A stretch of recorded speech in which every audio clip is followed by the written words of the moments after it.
வணக்கம் பக்தர்களே, எல்லாம் நல்லா இருக்கீங்களா? எல்லாரும் சௌக்கியமா இருக்குன்னு இந்த இறைவனை வேண்டிக்கிறேன். என் குருவும் என் குருவின் குருவிற்கும் என் குலதெய்வத்திற்கும் என் உதவி செய்கின்ற எல்லா ஆத்மாக்களுக்கும் இந்த பிரபஞ்ச ஆற்றலுக்கும் இங்கே இயற்கை ஆற்றலுக்கும் நன்றியை தெரிவித்து இந்த காணொலியை பதிவு செய்கிறேன். இந்த நண்பர்களே, ஆடி மாதம் எல்லா ஊரில் அவங்கவுங்க குலதெய்வங்கள், கிராம தேவதை இதெல்லாம் நிறைய அங்கே பார்த்தாலும் கும்பிட்டுட்டு இருக்காங்க. ஆடி பிறந்தாலே ஒரு எல்லா ஜீவராசிகளுக்கும் ஒரு நல்ல விஷயம் நடக்க போகுதுன்னு அர்த்தம். ஏன்னா ஆடி மாதத்துல தான் மழை, அந்த தூறல் சாரல் அதெல்லாம் அடிக்கும். நிறைய செடி இலைத்தழை எல்லாம் சொல்லுவாங்க. அதான் ஆடி பட்டம் விடுவாங்க. அப்போது இந்த வாயில்லா ஜீவராசிகள்லாம் இருக்குல்ல, 5 அறிவுப்பட்ட அறிவுகள், அவங்களுக்குலாம் உணவு பஞ்சம் இல்லாமல் கிடைக்கும்.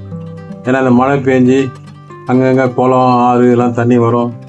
அங்கே பச்சை பச்சைன்னு எங்கே பார்த்தாலும் செடிங்க புதுசாக முளைக்கும். அப்போ அது சாப்பிட்றதுக்கு அதுக்கு உணவு கிடைக்குது. அதுதான் ஆடி. அதேமாதிரி விதைக்கிறதுக்கும் இது சிறந்த ஒரு மாதம் ஆடி மாதம். Right, okay. இருக்கட்டும். பணம்.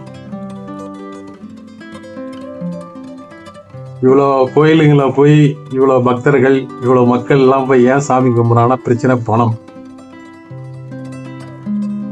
அதுக்கப்புறம் ருணம், கடன், அதுக்கப்புறம் ரோகம், நோய். இது 3 தான் மனுஷனை ஆட்டி படைச்சிக்கிட்டு. மக்கள் எதை கோயிலை நோக்கி போறவங்களாம் யார் போறாங்க? எல்லா சகலமும் எல்லா சௌகரியங்களும் யாரும் போறது கிடையாது. நம்மள மாதிரி ஏழையா இருக்கிறவங்க, நடுத்தரமா இருக்கிறவங்க தான் கோயிலுக்கு போறோம். ஏன்னா நம்ம பிரச்சனைகளை அங்க போய் சொல்லி தீர்த்துக்கணும்ட்டு போறோம். அவ்வளவுதான், வேற ஒண்ணும் கிடையாது. பக்தின்றதே ஒரு தேவைக்கான ஒரு பக்தியா தான் இருக்கு. உண்மையான பக்தி யாரும் கிடையாது. அதுக்குதான் அது வச்சிருக்கு. அதனால இந்த பணம் ஒரு மனிதனோட வாழ்க்கையில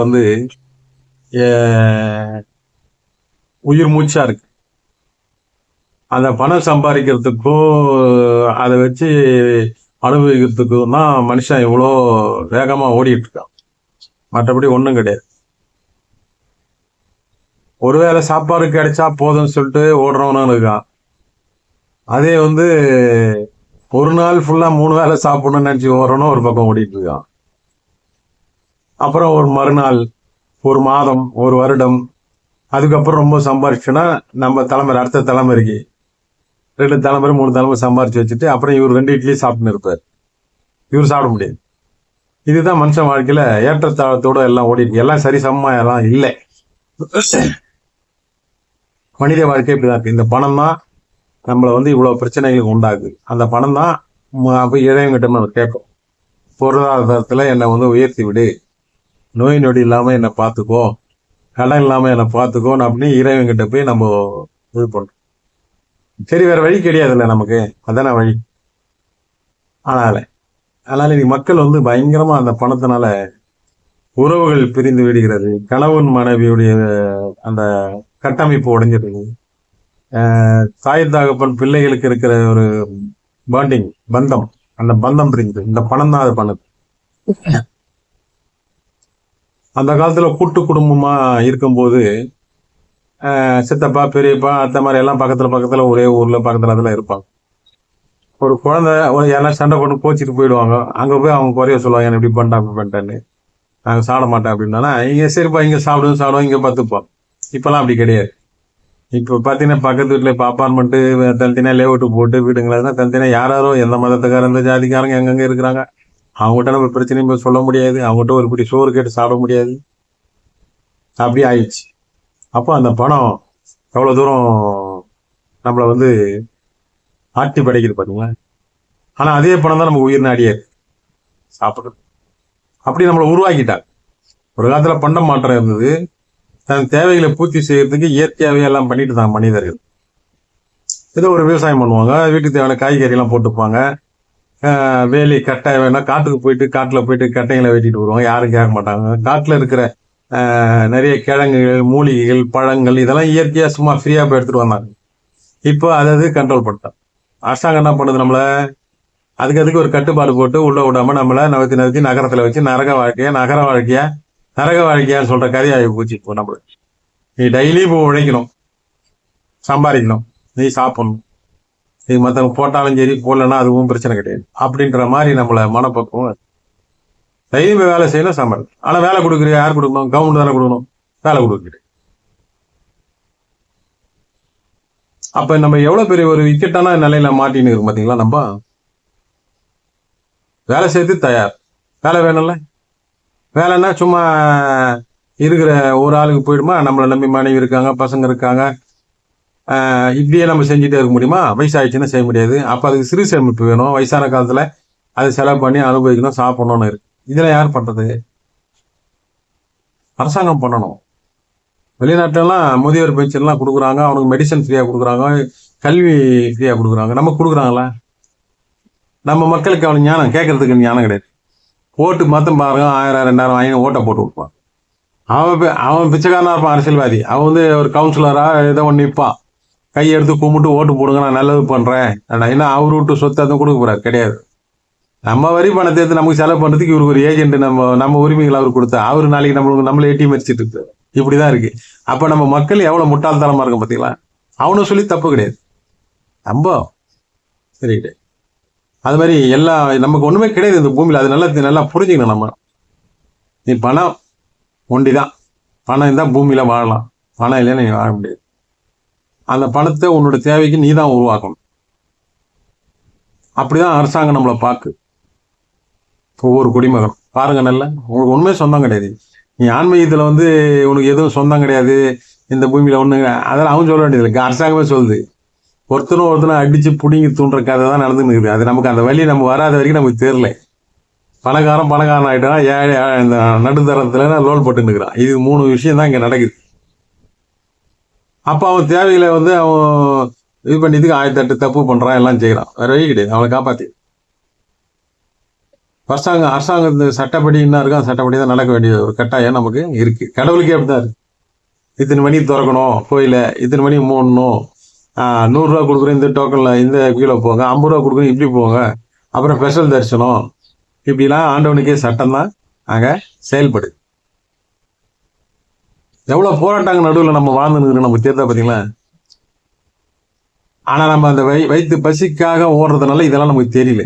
நம்ம தேவைக்கு மட்டும் ஓடுறதுனால நம்ம இதெல்லாம் தெரியல. இப்படி வந்து ஒரு இக்கட்டான நிலையில தான் இன்னைக்கு வந்து ஜனங்க வந்து தன்னுடைய வாழ்க்கையை வந்து நடத்திட்டு இருக்கிறார். சிஸ்டம் சரி கிடையாது. நம்ம பணத்தை வாங்கிக்கின்னு, நம்ம உரிமைகளை வாங்கிக்கின்னு நம்மளுக்கே இது பண்ணிட்டு அழிச்சிட்டு இருக்காங்க. அதுதான் உண்மை. சட்டங்கள் அவங்களுக்கு தகுந்த மாதிரி உருவாக்கிக்கிறாங்க. நம்ம அதிகாரத்தை வச்சு அவங்க சட்டம் அவங்க போட்டுக்கிறாங்க, அவங்க காப்பாத்திக்கிறதுக்கு, அவங்க வசதி வாய்ப்பா இருக்கிறதுக்கு. ஓட்டு போட்டவன் நடு ரோட்ல பிச்சை எடுத்துட்டு போறவன், ஓட்டு வாங்கினவன், காரும் சம்பளம், மாச சம்பளம், பென்ஷனும் வாங்கலாம். எப்படி இருப்பாருங்க? அரசு ஊழியர் கூட பாத்தீங்கன்னா சர்வீஸ் முடிச்சுட்டு அப்புறம் தான் பென்ஷன் வாங்கலாம். அரசு ஒரு எம்எல்ஏ இருந்துட்டு 5 வருஷம் முடிஞ்சிட்டு போன அப்புறம் அவர் காலம் ஃபுல்லா இருக்கு நம்ம வந்து பென்ஷன் கொடுத்துருவோம். ஏன்னா உழைச்சிட்டார் ரொம்ப நாட்டுக்கு, உழைச்சி ஓண்டா தேஞ்சிட்டார். இதுதான் நம்ம சட்டம். அப்போ நம்ம அந்த சட்டத்துக்கு இந்த எதிராக பேசணும் வச்சுக்கோ, உடனே கைது பண்ணிடுவோம். அது ஒண்டிதான் அவங்களுக்கு தெரியும். அதுக்கு வந்து ஒரு நீதிமன்றத்தில் ஒரு பகவான் ஜட்ஜி 5 நாள் ரிமாண்டு.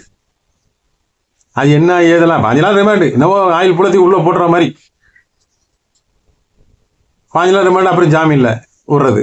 ஏன்னா 5 நாள் கவர்மெண்ட் சோற போடுறது. நமக்கு அங்க போனா அதுக்கு மேல, அங்க நடக்கிற ஊழல் ஜெயில அதுக்கு மேல இவனே கோவத்துல தாவத்துல ஏதோ ஒண்ணு தப்பு பண்ணிட்டு போறான். அங்க போனா ஏகப்பட்டது. சட்டப்படி எதுவுமே நடக்கணும்னு விதி இருக்குது, ஆனா யாரும் நடக்குது கிடையாது. இது யாரும் ப்ரூவ் பண்ண முடியுமா? ப்ரூவ் பண்ண முடியும். ஆனால்தான் மனசு வெறுத்து இந்த குடும்ப வாழ்க்கை வேணா, இந்த வாழ்க்கை வேணா, இந்த உலகத்திலே இருக்கிறாரா சொல்லிட்டு தான் நிறைய பேர் சாமியாரா ஆன்மீகம் அப்படி போயிடுறாங்க. ஏன்னா இந்த சட்டம் வந்து குடும்பத்துல வந்து பூந்து எல்லாரையும் பந்தம் எல்லாத்தையும் பிரிச்சிருக்கு எல்லாமே. நீ பெத்த புள்ளியே 18 வயசு மேலே நீ அதிகாரமா நீ எதுவும் கேள்வி கேட்க முடியாது. அவர் என்னன்னா பண்ணலாம், நீ கேட்கக்கூடாது.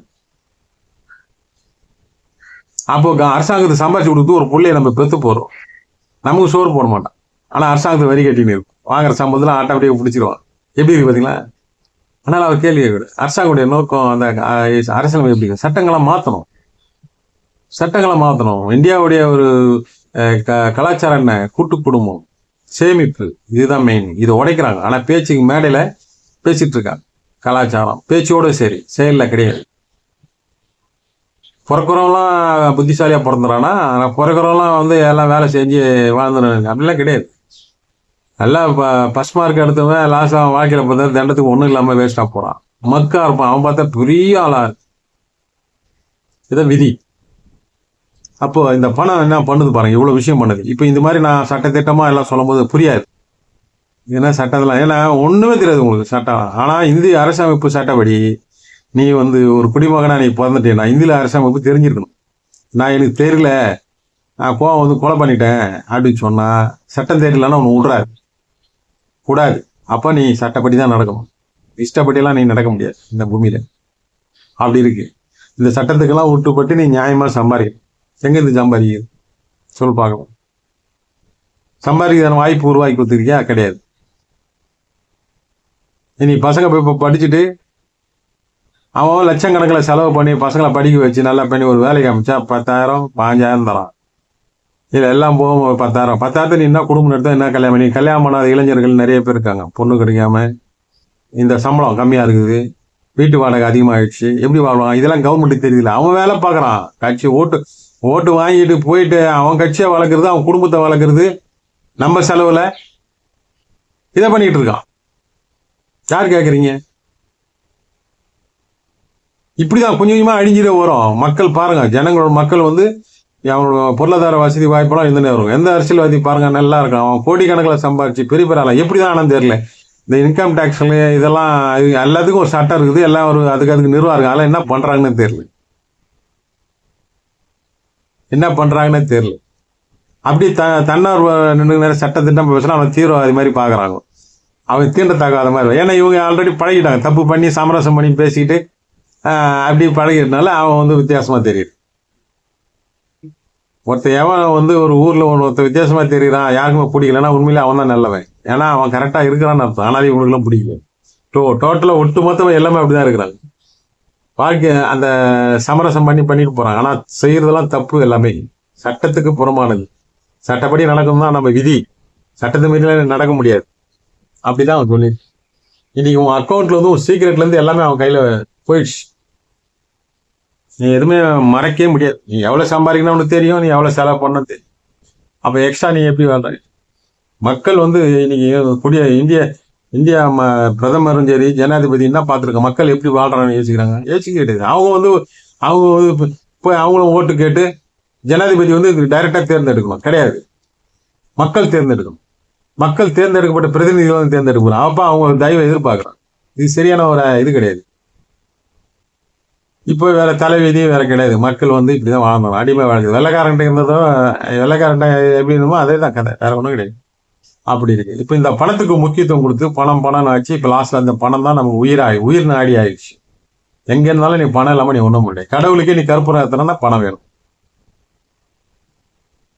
அதுதான்.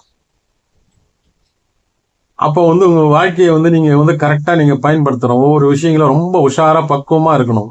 இதை மாற்றவங்க எல்லாமே பார்த்தீங்கன்னா அடிமட்டத்தில் இருக்கவங்களும் நடுநிலையில் வாழ்றவங்க தான் நான் மாட்டிக்கிறாங்க. சட்டம் தெரியாம சில தேவைகளை பயன்படுத்திக்க சில தவறுன்னு அது தெரியாம செஞ்சுட்டு மாட்டிக்கிறாங்க. அவ்வளவுதான், முடிச்சு லைஃப். நீங்க ஒரு வாட்டி கோர்ட்டுக்கு போய் எதனா ஒரு கேஸ் எதனா மாட்டிங்கன்னா உங்க லைஃபே வேஸ்ட் ஆகிடும். ஏன்னா கோர்ட்ல என்ன நடவடிக்கை, என்ன நடைமுறை, நம்ம பண்ண தப்புக்கு என்ன தண்டனை, அது தெரியுது கிடையாது. அங்க போன வக்கீலுங்க அது ஒரு அவங்களோட ஆதிக்கம் அங்க வேற. அவ்வளோதான், முடிஞ்சிச்சு. அப்போ நம்ம எவ்வளோ மனவேதனை மன உளைச்சல்ல நம்ம வந்து உலா இந்த மக்களுக்கு இந்த நாட்டில் அரசியல் பண்ணுற அரசியல்வாதிகளுக்கோ இல்லை நீதிமன்றங்கள் இருக்கணும், அதிகாரிகளுக்கு தெரியுதா மக்கள் எவ்வளோ துன்புறுறாங்க?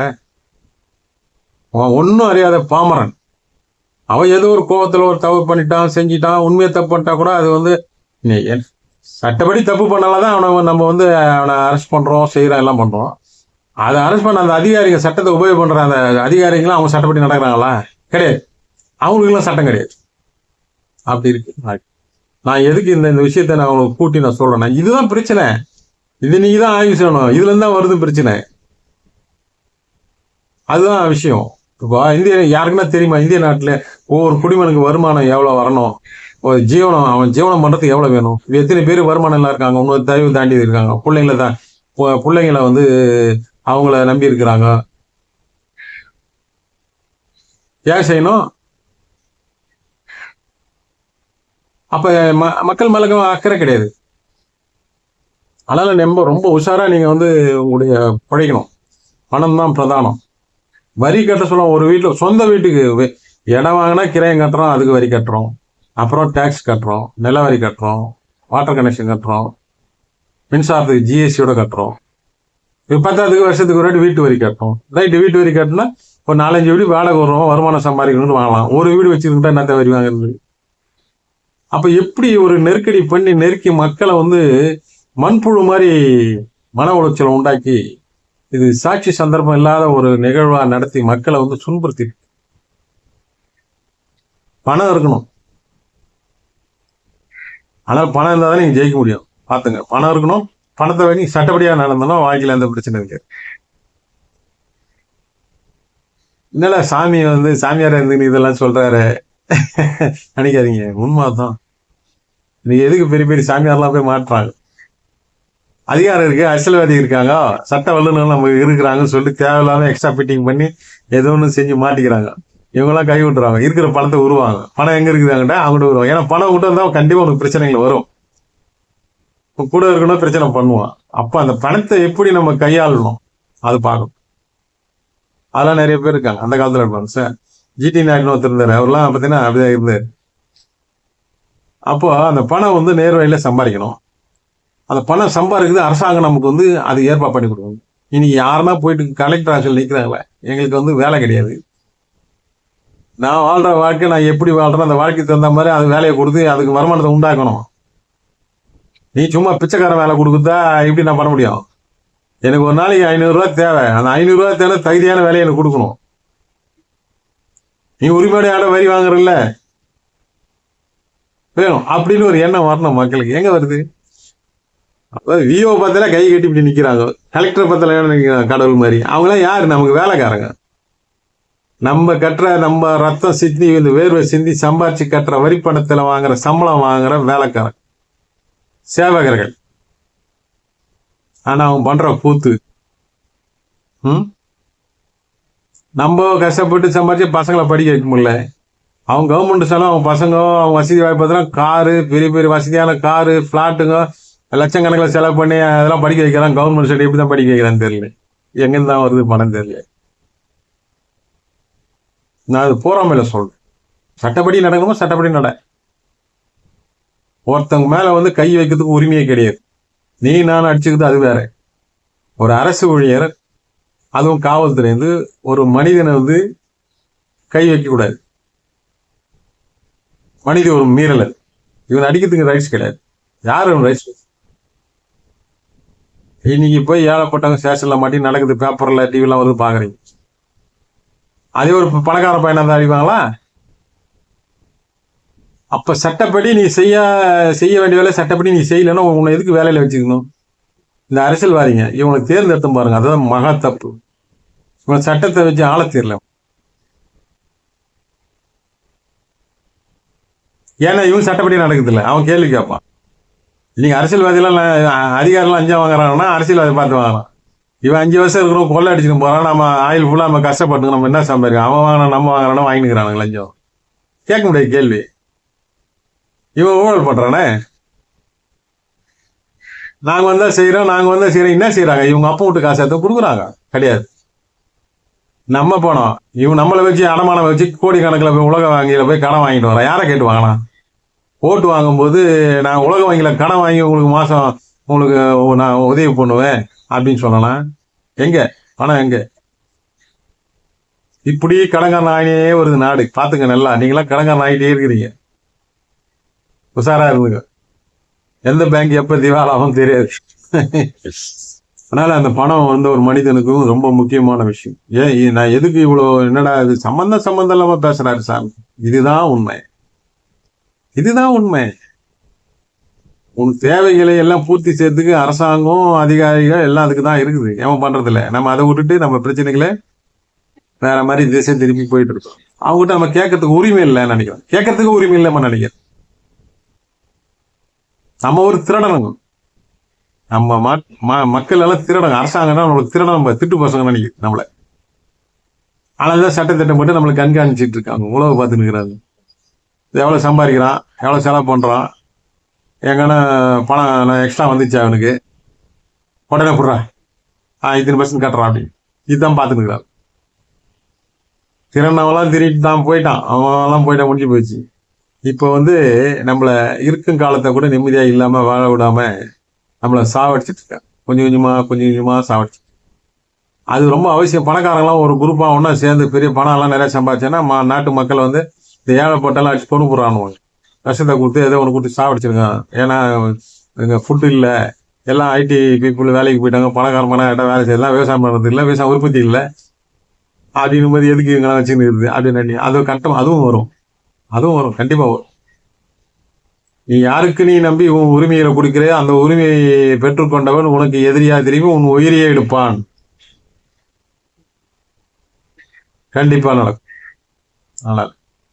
அதனால எல்லாம் தெரிஞ்சுக்கணும். சும்மா ஆன்மீகமே நம்ம எல்லாத்தையும் சொல்லிட்டு நீங்க அண்ணன் போங்க, கடவுள்கிட்ட போங்க, அதை கொடுத்துரும், அது கொடுப்பாங்க அவங்களாம், அதெல்லாம் இல்லைன்னு சொல்லலை.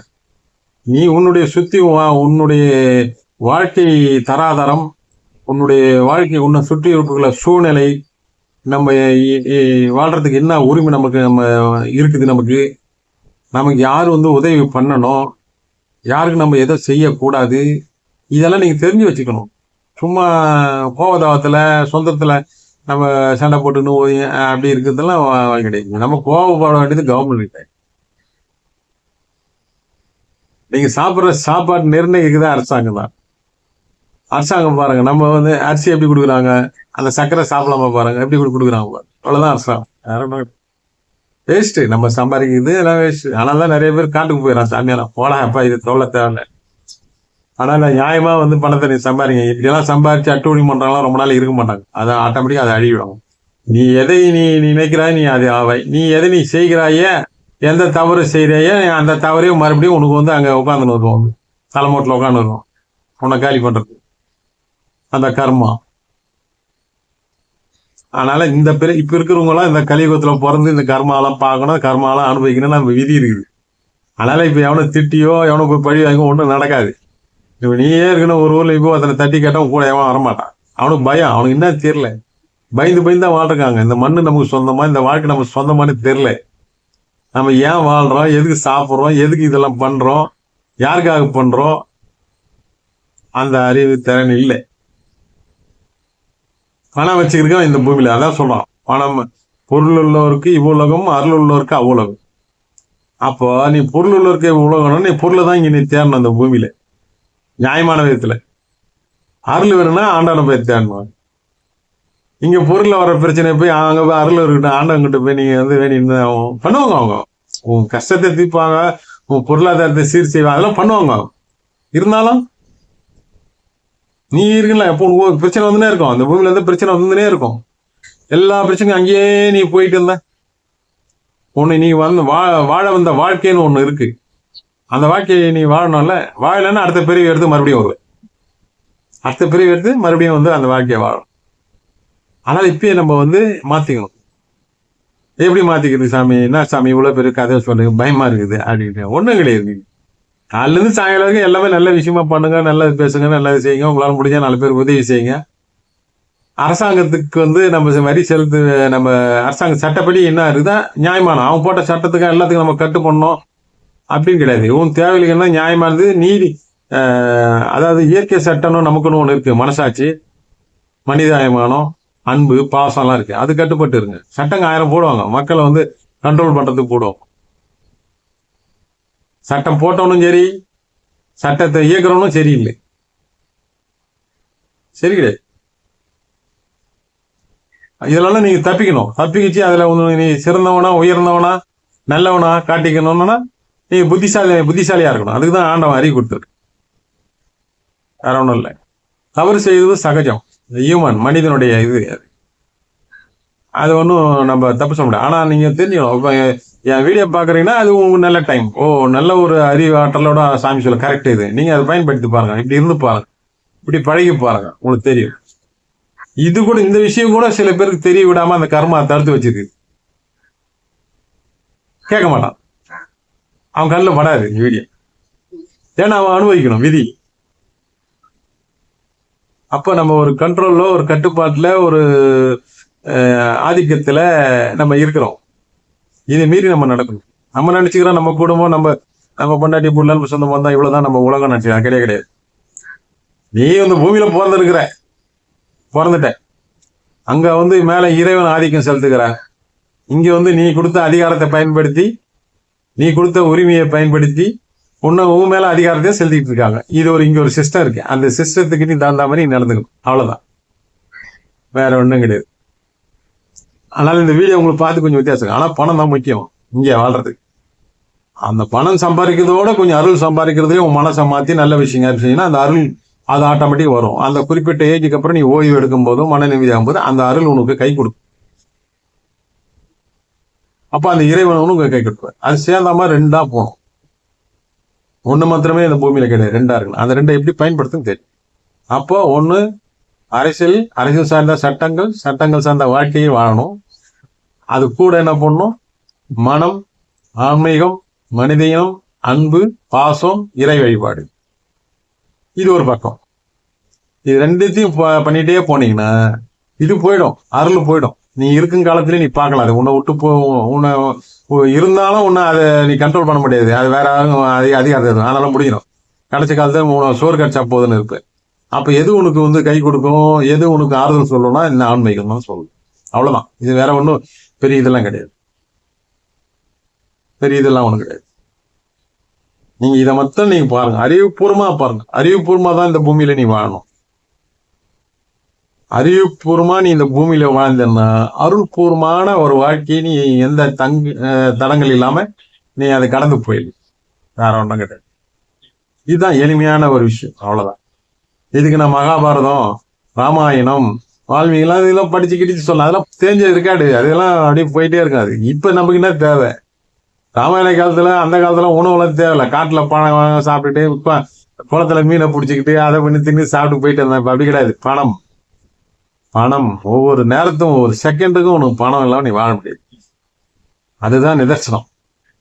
பணத்தை வச்சுதான் உன மனிதனை எடை போறான். அந்த காலத்துல மனத்தை வச்சுதான் மனிதனா மதிச்சாங்க ஒரு காலத்துல. இப்ப கிடையாது. பணத்தை வச்சா இருக்காங்க. இதை உருவாக்குறான். நீ போய் நீ போட்டு ஷூ வச்சு போடுவான், அவன் எவ்வளவு பெரிய ஆளு. நீ எத்தனை ஒரு காரை வச்சு பார்ப்பான், இவன் எவ்வளவு பெரிய ஆளு. நீ போய் சாப்பிட்ற ஹோட்டல்ல வச்சு கணக்கு போடுவான், நீ எவ்வளவு பெரிய ஆளு. இப்படிதான் மதிப்பிடுறாங்க. மனிதனுக்கு மதிப்பு கிடையாது. நீ வச்சுக்கிற பணத்தை வச்சுதான் மதிப்பு. அப்ப அதுக்கு தகுந்த மாதிரி வாழணும்னா இங்க அப்படிதான் நீ வாழ்ந்தாகணும். வேற வழி கிடையாது. அதுக்கு போராடணும். நீ அந்த முன்னேற்றத்துக்கு நீ போராடணும். அவ்வளவுதான். ஆனா நீ என்ன சம்பாதிச்சா உனக்கு சொந்தம் கிடையாது. இங்க இருக்கிறதெல்லாம் இவன் அரசாங்கம் எடுத்துக்கும். மிச்செல்லாம் நான் விட்டு போக வேண்டியது. நம்ம சொந்தம் கிடையாது. சொல்லிக்கலாம். நமக்கு சொல்லலாம். அதெல்லாம் ஒண்ணும் கிடையாது. நமக்கெல்லாம் ஒண்ணு எதுவும் போகும்போது ஒண்ணு எடுத்து போக முடியாது. அவ்வளவுதான். மனசு சொல்லுவாள். இவ்வளவுதான் இருக்குது. அதனால ரொம்ப உஷாரா இருங்க. பணம் தான் பிரதானம். இந்த பொருள் உலகத்துக்கு பணம் தான் பிரதானம். பணம் இல்லைன்னா நீ பிணம். அவ்வளவுதான். அருள் உள்ள அவ்வுலகம். நீ அருள் வாழ்க்கையோட இந்த பூமியில இருக்கும்போது அருள் வாழ்க்கையும் பொருள் வாழ்க்கையும் சேர்ந்தால் போல் வாழ்ந்தால் நீ இரண்டும் கலந்த ஒரு கலவை பொம்மை. கலவை பொம்மையில கலவை ரோபோட்னு சொல்லலாம். ரோபோ அப்படிதான் நம்ம இயக்கி வச்சிருக்காங்க. நம்ம இஷ்டத்துக்குலாம் நம்ம இருக்க முடியுதா? கிடையாது. அதுக்கு நிறைய உதாரணம் இருக்கு. அதெல்லாம் சொல்ல முடியாது. டைம் பத்தாது, நேரம் பத்தாது. ஆன்மீகமே போயிட்டே இருக்காதீங்க. ஆன்மீகத்துக்கு அப்புறம் நம்ம வாழ்ற வாழ்க்கை நிறைய நேரம் டைம் எதுல வாழ்றோம்னு நீங்க பாருங்க. நம்ம குடும்பத்துல வாழ்றோம், பணம் சம்பாதிக்கிறன்ற ஒரு சூழ்நிலைக்காக ஓடிட்டு இருக்கோம். அப்பா நீ உனக்கு தற்காத்துக்கிறதுக்கு உனக்கு சட்ட திட்டங்கள்லாம் தெரிஞ்சு வச்சுக்கணும். இந்த பூமியில வாழ்றதுக்கு சட்டப்படி வாழணும். நீ உன்னை கண்டும் காணாத வரைக்கும் நீ ஏதோ பண்ணிட்டு உனக்கு தெரியாம இயற்கையா பண்ணிட்டு இருப்ப. அது நாளைக்கு ஒரு பிரச்சனை வந்துடும். அதனால நீ ரொம்ப கேர்ஃபுல்லா இருக்கும். அப்பதான் நீ சட்டம் தான் உனக்கு காப்பாற்றும். இந்த பூமியில இருக்கும்போது சட்டம் தான் காப்பாற்றும். அதனால ரொம்ப உஷாரா இருக்கும். ஏன்னா அது மாதிரி நிறைய பேர் பாதிக்கப்பட்டிருக்காங்க. அவங்களுக்கு நிறைய ஆலோசனை நான் சொல்லியிருக்கேன். நான் அதை புரிஞ்சுட்டு இப்ப அவன் நல்லா சூப்பரா எல்லாம் பண்ணிட்டு இருக்கான். ஐயோ சாமி இவ்வளவு தெரியாம நம்ம கோயில்ல உட்காந்து கும்பிட்டு இருக்கிறேன். அவரு என்ன பண்ணாரு, நம்ம புத்தியை வச்சு நம்ம காப்பாத்திக்கணும். அதே மீறி முடியலன்னா தான் ஆண்டவங்கிட்ட போய் கேட்கணும் அப்படின்னு ஒரு புரிதலுக்கு இப்ப நல்லா பண்ணிட்டு இருக்கான். செஞ்சுட்டு நிறைய விஷயம் அது மாதிரி தான் குடும்பத்திலேயே பிரச்சனைகளை எப்படி தீர்க்க முடியாம நிறைய பேர் இருக்காங்க. அது ஒரு சட்ட ரீதியான பிரச்சனையா இருக்கு. அது எப்படி தீர்த்துக்க முடியாதுன்னு தெரியாம இருக்கிறாங்க. இந்த காலத்துல மனிதன் ஒருத்தனை ஏமாத்துறது தான் அதிகமா இருக்கு. ஆனாலும் நீ உஷாரா இருக்கணும். யாரையும் நீ நம்பக்கூடாது. யாருமே நம்பக்கூடாது. எது எப்போ உங்களை உங்களை இது பண்ணிட்டு போகணும்னு சொல்லவே முடியாது. மனிதன் வார்த்தையை நம்ப முடியாது. நம்பவும் கூடாது. அப்படிதான் இன்னைக்கு காலகட்டம் இருக்கு. ஏன்னா அவன் எல்லாமே நம்ம எப்படி பொருளாதாரத்தை முன்னேற்றத்துக்கு போனோம், நம்ம வாழ்வாதாரத்துக்காக நம்ம எப்படி வரோமோ அவனும் வாடுறான். அப்ப கேப் கிடைக்கும், நம்ம ஏமாந்தாலும் அடிச்சுட்டு போயிடும். அவ்வளவுதான், முடிஞ்சிச்சு. அது நீ ஏமாந்து விட்டீங்கன்னா ஊன் தப்பு. அது ஏமாறி இந்த பூமியில எடுத்துக்கிட்டு எல்லாருக்கும் ஏமாறி அவன் எடுத்துட்டு போயிடறான். அவனுக்கு அது பாருங்க, அவனுக்கு மனசாட்சின்னு வந்தா அந்த தப்பு பண்ண மாட்டான். பண்றான். என்ன காரணம்னா தேவைகளை பயன்படுத்தி மேற்கொண்டு உயர்ந்து போகணும் அப்படின்னு நம்ம நியாயமா வாழணும் அப்படின்னு நம்ம நினைக்கிறோம். நீ என்னன்னா பண்ணு எதுவும். ஆனா நைட்ல தூங்கும் மனசாட்சி உனக்கு கேள்வி கேட்கக்கூடாது. நீ அவனை ஏமாத்திட்ட, நீ அவன்கிட்ட போய் பேசிட்ட, அப்படி உன் மனசாட்சி கேட்க. ரோட்ல போறேன் எவன் கேட்கட்டா எவன் சொல்லிட்டு அவனை பத்தி கவலை கிடையாது. உன் மனசாட்சி எவன் ஒருத்தன் பதில் சொல்லாம நைட்ல அவன் தூங்குறானோ அவன் அதான் நல்ல சுத்தமான ஆத்மா. அந்த ஆத்மா அடுத்த நிலைக்கு ஆன்மீக பாதைக்கு சென்று அந்த ஆத்மா புண்ணிய ஆத்மாவை மாத்திக்கிட்டு நல்ல வாழ்க்கைய அனுபவிக்க போயிடும். இங்கெல்லாம் ஒண்ணும் கிடையாது. இங்கெல்லாம் ஆடம்பரம், அநியாயம் இதெல்லாம் நடந்துன்னு இருக்கு. அதுக்கு நம்மளை பார்த்து இப்ப பக்கத்து வீட்டுக்காரன் திருடனாக மோசமானவன் பார்த்து நம்ம முறைப்பு சண்டை போனல பார்த்தா சிரிப்போம். அவனும் சிரிப்பான், நம்மளும் சிரிப்போம். அவ்வளவுதான், முடிஞ்சு கதை. அது மாதிரிதான் இந்த வாழ்க்கை ஓடிட்டு இருக்கு. கேப் போட்டு அவனை அடிச்சிருவாங்க மச்ச வாழ்க்கை. அதுதான், வேற ஒண்ணும் இல்லை. நிறைய பேர் சொன்னாங்க, சாமி நீங்க இன்னும் ஆன்மீகத்தை பத்தி நிறைய போடுங்க. ஆன்மீகத்தை பேசலாம், அது தப்பு கிடையாது. பேசலாம், தப்பு கிடையாது. நல்ல எண்ணங்கள் நல்ல பேச தப்பு கிடையாது. இதை தெரிஞ்சுங்க. நீங்க நல்லா இருந்தா தானே உங்களுக்கு பிரச்சனை எல்லாம் வராம இருக்கணும்ல. சின்ன பிரச்சனையோட பெரிய பிரச்சனை நினைச்சுக்கிறேன். கடவுளே எனக்கு மாத்திரம்தான் இதை கொடுத்து எல்லாம் நல்லா இருக்கிறாங்க, எனக்கு மாத்திரம் ஏன் அவ்வளவு கஷ்டத்தை கொடுன்னு வேண்டறீங்க? கடவுள் தீர்க்கக்கூடிய விஷயம் சில இருக்கு. அவர் சாதாரண ஆள் இல்லை, பெரிய ஆளு. அவர்கிட்ட நீ பெரிய விஷயத்தை தான் கேட்கணும். சின்ன விஷயத்தெல்லாம் போய் கேட்கக்கூடாது.